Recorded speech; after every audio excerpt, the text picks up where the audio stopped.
My name is Peter Joseph. I am currently the de facto founder of an organization called the Zeitgeist Movement, which is seeking to alter the current cultural climate, if you will, into something that could be considered actually sustainable for not just one nation or class, but all the world's people.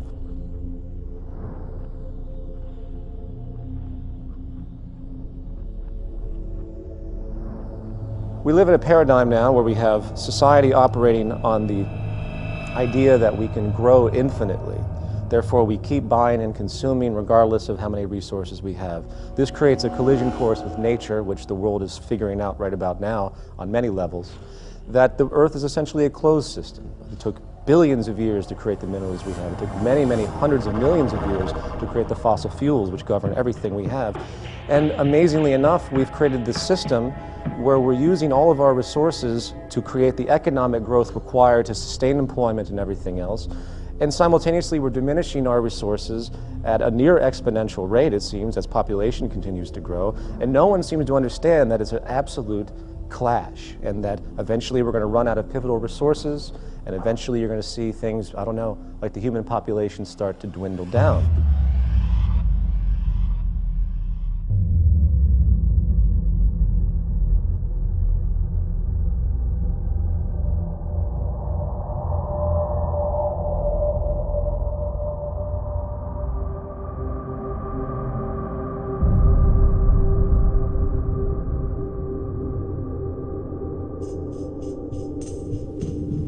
My name is Jock Fresco, and I'm going to present the concept of the Venus Project.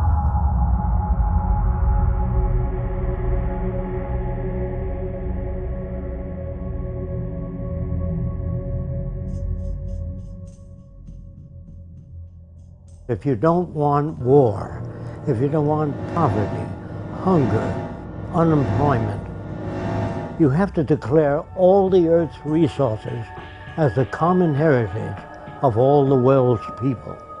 All the artificial boundaries have to be removed so that people can travel anywhere. It has to be a global society.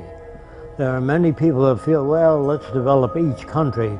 You can't do that, because if the Russians do experiments with nuclear materials and the Chinese, that air goes all over the world. So it's very hard to work independently. So I would say, if you want these things, you have to change the way your society operates.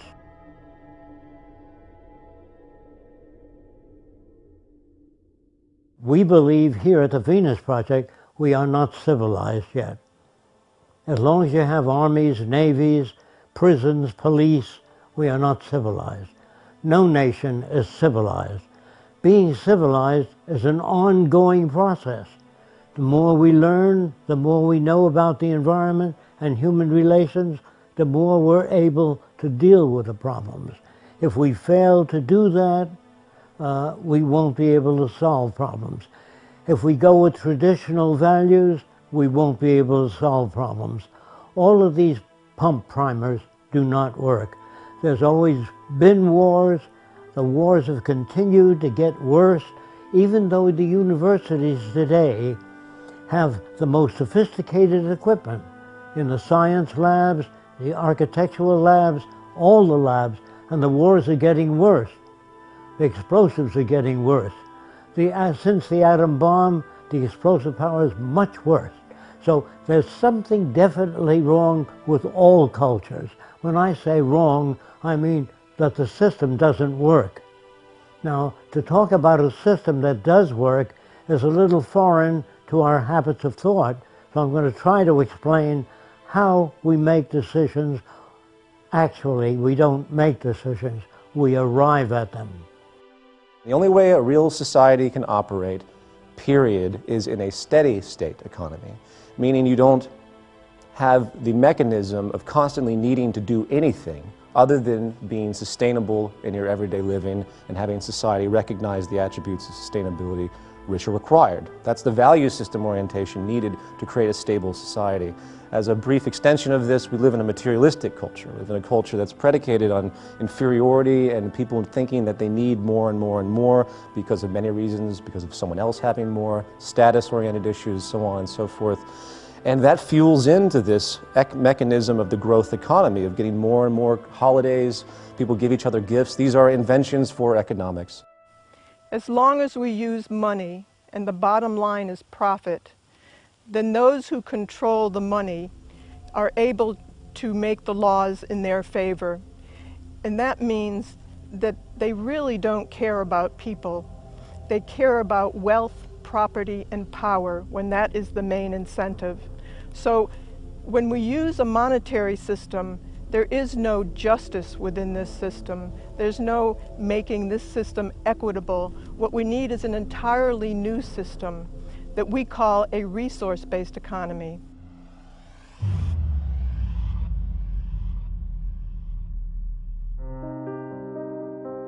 In regard to social operation and how to create a new society, or better yet, just to say to create any society that would be sustainable and efficient, there's really an empirical train of thought, if you will, of how to do that. First of all, you have to think about what the human being actually needs. We require resources at the bare minimum. We require food, water, etc., as we all know. Therefore, resources become the most paramount subject. Resources, in fact, should be the foundation of any economic structure. So what do? If you consider that the Earth is a closed, finite system? First thing you have to do is do a survey of the Earth's resources and the carrying capacity of the environment. If you produce a population far in excess of the carrying capacity of the environment, you're going to have trouble. You're going to have malnutrition and all the problems that go with it. So first we have to find out what can each successive environment carry and maintain a population in accordance with the carrying capacity of the Earth, not what I like or somebody else likes or some politician's notions. It has to be based upon the carrying capacity of the Earth. To organize a structure based on the intelligent management of the Earth's resources, you start from essentially the base level of where is everything. So you look at the planet and you say, okay, we have iron ore here, we have petroleum deposits here, if we were using petroleum at that point in time. In the future, hopefully will not be because it's damaging. We have places for great wind energy here.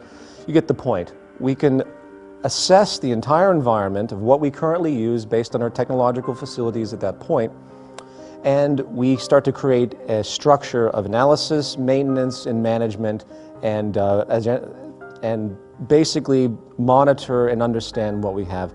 Then we can design the parameters for the new society. Without a survey, we couldn't do that. Survey means physical disabilities, all the known diseases. That tells us how many hospitals we have to build. Of course, the survey would include available materials. Otherwise, if you just sit down, turn out a hospital or turn out a social plan, not based on what you have, not based on what Fresco believes, only statistical evidence. The end of what's your opinion should have been gone in 1927. Then you move to the next level. How do we utilize resources in the most efficient way? Technology is the methodology to harness any type of resources we have. Technology is the growing intellectual field that allows us to know how to manipulate our environment for our betterment and to be more sustainable, hopefully. So what we do is we utilize our technical information, and then we analyze the planetary resources. Then we build from the ground up an entire infrastructure, not based on the whims of any type of ideology, capitalist, socialist, fascist, whatever, what have you, communist. You do it based explicitly on the most efficient means to do it with the most peak efficiency possible based on the technology available at the time, the intellectual resource of the time. You have peak efficiency and sustainability as your goal. You just simply weigh all parameters when you analyze anything, and then you're going to build a society that is essentially, for lack of a better expression, perfect. It's not perfect at all because things are going to constantly change, but it's the best you can do at that point in time, which I think would be a variance of perfection.